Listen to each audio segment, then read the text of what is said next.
मुंशी प्रेमचंद की कहानी अंधेर।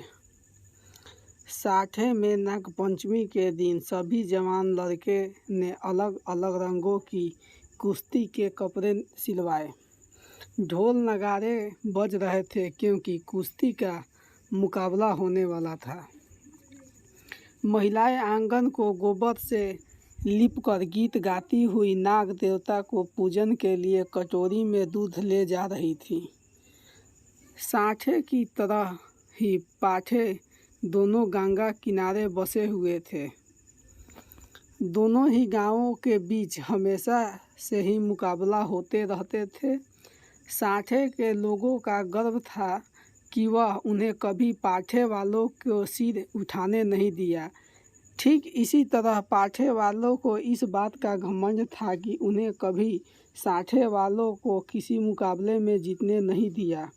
पाठे वाले लोग हमेशा ये गाना गाते थे, साठे वाले लोग कायरता पाठे वाले हैं और हमेशा रहेंगे। सरदार वही नहीं, साठे वाले गाते थे, हम हैं साठे हाथ वाले जो रखते साथ तलवार, पाठे वालों को हराने के लिए हमने अवतार। आपस के इस मुकाबले को साठे और पाठे के बच्चों अपने खून में ही लेकर पैदा होते थे। आपसी मुकाबले को दर्शाने का सबसे अच्छा मौका नागपंचमी का ही होता था। इस दिन के लिए दोनों जगहों में साल भर तैयारियां होती थी। दोनों गांव के जंबाज कुश्ती के लिए अखाड़े पर उतरते थे। साठे वाले को गोपाल पर खूब गर्व था और पाठे वालों को बालदेव की ताकत पर। आज भी बालदेव और गोपाल मैदान पर उतरे थे। दोनों अपनी अपनी ताकत दिखा रहे थे। उनमें जीतने का जुनून था। लोग भी उनके दाव पेच देख रहे थे। तभी अचानक वहां खुशी की लहर दौड़ उठी।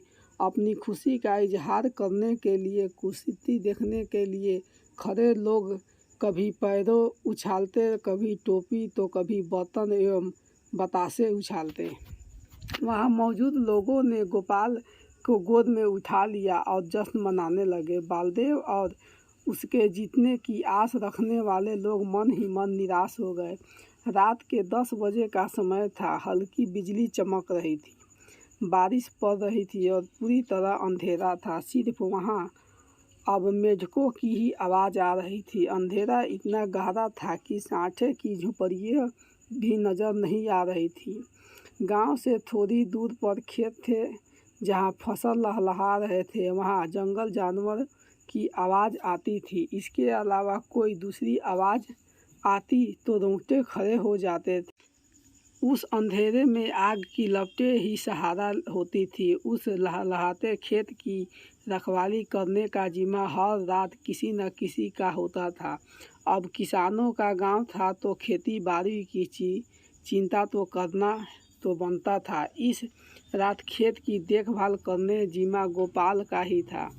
चारों तरफ काली अंधेरी रात थी। जो वो खेत के आसपास ही था, लेकिन नींद बहुत तेज आ रही थी।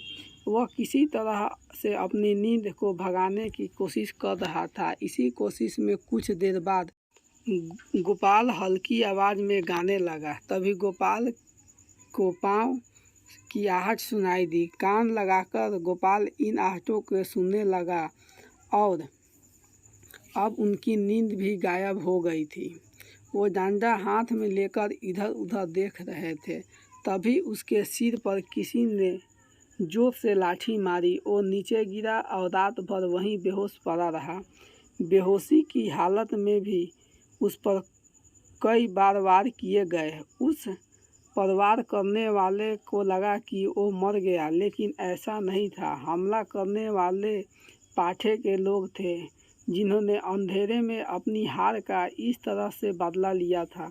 गोपाल न तो पढ़ा लिखा था और न ही तेज दिमाग वाला। बस उसका शरीर 6 फुट का था और आवाज़ काफ़ी भारी थी। मन से ऐसा निडर कि शेर की दहाड़ से भी न डरे। आज वो चोट खाए हुए अपने घर के बिस्तर में लेटा हुआ था। रात को हुई इस तरह की वारदात की वजह से गांव में पुलिस पहुंच गई। गांव में पुलिस को देखकर कुछ लोग डर गए तो कुछ लोग रोने धोने लगे। गोपाल ने अपने साथ जो भी हुआ उसकी रिपोर्ट भी नहीं लिखाई थी। दरोगा ऐसा था कि बिना गाली के उसके मुंह से एक बात ही भी नहीं निकलती थी। वो मुखिया से सवाल जवाब करने लगा। मुखिया ने दरोगा से कहा, मुझे माफ़ी दे दीजिए। दरोगा ने पूछा कि अगर मुझे इस तरह से तुम्हें माफ़ करना होता तो मैं यहाँ क्यों आता। मुखिया चुपचाप गोपाल की पत्नी गौरा के पास पहुँची। उसने कहा कि यह पुलिस वाला काफ़ी बेकार है, पैसों के बिना बात ही नहीं करता, उसे 50 रुपये चाहिए। मैंने उसे बहुत मनाने की कोशिश की लेकिन वो किसी की एक ना सुनी। गौरा ने मुखिया से कहा कि पैसे की क्या बात है, बस हमारे पति की जान बच जाए, जान से बढ़कर और कुछ नहीं हो। आज के लिए ही तो कमाया था। गोपाल इन सभी बातों की खाट पर लेटे लेटे सुन रहा था। उसने कहा कि जब किसी ने कोई गलती ही नहीं की तो 50 रुपये क्यों देना, उसे एक पैसा भी नहीं दिया जाना चाहिए। ये बात सुनकर मुखिया का चेहरा पीला पड़ गया। वो बोले, धीरे कहो, इन बातों को अगर दरोगा ने सुन लिया तो परेशानी बढ़ जाएगी। गोपाल ने जवाब दिया, एक कौड़ी उसे नहीं दी जाएगी। देखता हूँ कि मेरी बातें सुनकर कौन मुझे फांसी पर चढ़ाता है।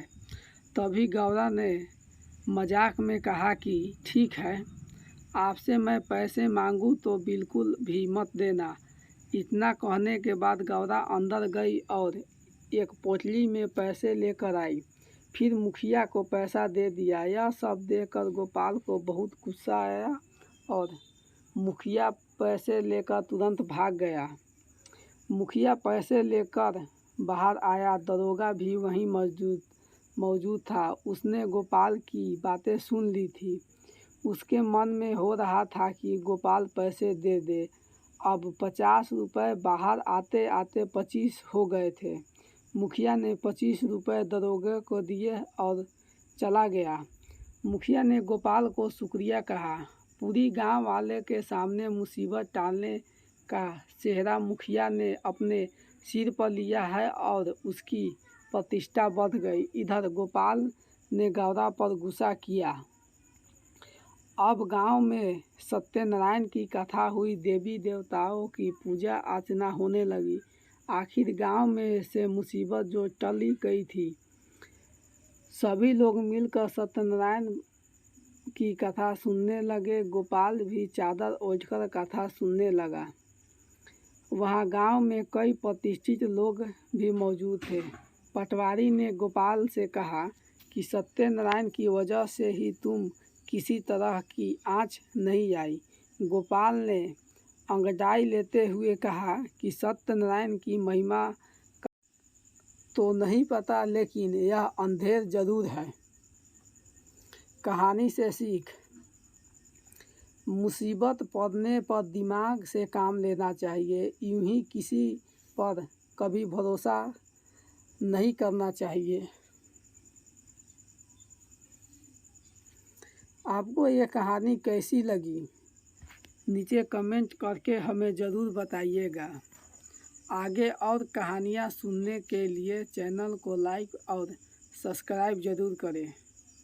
अगर आपको ये कहानी पसंद आई हो तो अपने दोस्तों के साथ ज़रूर शेयर करें और ऐसी ही प्यारी कहानियाँ सुनने के लिए हमारे YouTube चैनल से जुड़ें।